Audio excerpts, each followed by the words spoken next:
6ನೇ ತರಗತಿ ಸಮಾಜ ವಿಜ್ಞಾನ ಪೌರನೀತಿ ಅಧ್ಯಾಯ 7 ಪೌರ ಮತ್ತು ಪೌರತ್ವ ಪ್ರಶ್ನೋತ್ತರಗಳು.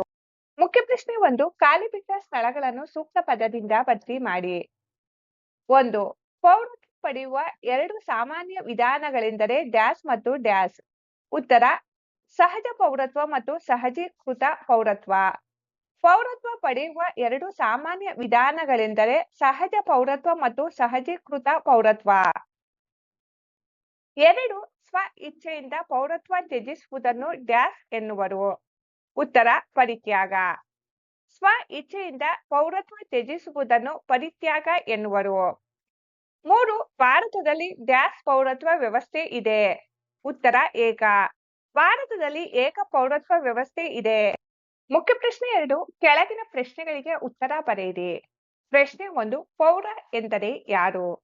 ಉತ್ತರ ದೇಶವೊಂದರಲ್ಲಿ ಶಾಶ್ವತವಾಗಿ ನೆಲೆಸಿರುವ ಹಕ್ಕು ಮತ್ತು ಜವಾಬ್ದಾರಿಗಳನ್ನು ಹೊಂದಿರುವ ದೇಶದ ಸದಸ್ಯನನ್ನು ಪೌರ ಎನ್ನುತ್ತಾರೆ. ಪ್ರಶ್ನೆ 2. ನೀನು ಭಾರತೀಯ ಪೌರನೇ? ಹೇಗೆ? ಉತ್ತರ ಹೌದು, ನಾನು ಭಾರತೀಯ ಪೌರ. ಏಕೆಂದರೆ ನಾನು ಭಾರತ ದೇಶದಲ್ಲಿ ಜನಿಸಿದ್ದೇನೆ ಮತ್ತು ನನ್ನ ತಂದೆ ತಾಯಿ ಕೂಡ ಭಾರತದ ಶಾಶ್ವತ ನಿವಾಸಿಗಳಾಗಿದ್ದಾರೆ.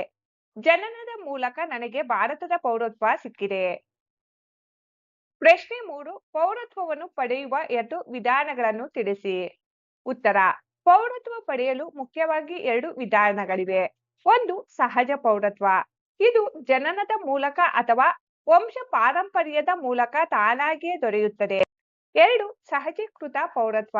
ಇದು ಬೇರೆ ದೇಶದವರು ಪೌರತ್ವಕ್ಕಾಗಿ ಸರ್ಕಾರದ ಕಚೇರಿಯಲ್ಲಿ ಅರ್ಜಿ ಸಲ್ಲಿಸಿ ನೋಂದಣಿ ಮಾಡಿಕೊಳ್ಳುವ ಮೂಲಕ ದೊರೆಯುತ್ತದೆ. ಪ್ರಶ್ನೆ 4. ಉತ್ತಮ ಪೌರರಲ್ಲಿ ಇರಬೇಕಾದ ಲಕ್ಷಣಗಳು ಯಾವುವು? ಉತ್ತರ ಒಬ್ಬ ಉತ್ತಮ ಪೌರನಲ್ಲಿ ಈ ಕೆಳಗಿನ ಲಕ್ಷಣಗಳು ಇರಬೇಕು. ಸಂವಿಧಾನ, ರಾಷ್ಟ್ರಧ್ವಜ ಮತ್ತು ರಾಷ್ಟ್ರಗೀತೆಯನ್ನು ಗೌರವಿಸುವುದು, ಚುನಾವಣೆಗಳಲ್ಲಿ ತಪ್ಪದೆ ತನ್ನ ಮತ ಚಲಾಯಿಸುವುದು, ಸರ್ಕಾರಕ್ಕೆ ಸರಿಯಾಗಿ ತೆರಿಗೆಗಳನ್ನು ಪಾವತಿಸುವುದು, ಸಾರ್ವಜನಿಕ ಆಸ್ತಿಯನ್ನು ರಕ್ಷಿಸುವುದು ಮತ್ತು ಪರಿಸರವನ್ನು ಕಾಪಾಡುವುದು, ಜಾತಿ ಧರ್ಮಗಳನ್ನು ಮರೆತು ಎಲ್ಲರನ್ನೂ ಸಹೋದರರಂತೆ ಕಾಣುವುದು. ಪ್ರಶ್ನೆ ಸಂಖ್ಯೆ 5. ಹಿರಿಯ ನಾಗರಿಕರಿಗೆ ನೀವು ಯಾವ ರೀತಿಯಲ್ಲಿ ಸಹಾಯ ಮಾಡಬಹುದು? ಉತ್ತರ ಹಿರಿಯ ನಾಗರಿಕರಿಗೆ ಅಂದರೆ ವೃದ್ಧರಿಗೆ ನಾವು ಈ ಕೆಳಗಿನಂತೆ ಸಹಾಯ ಮಾಡಬಹುದು.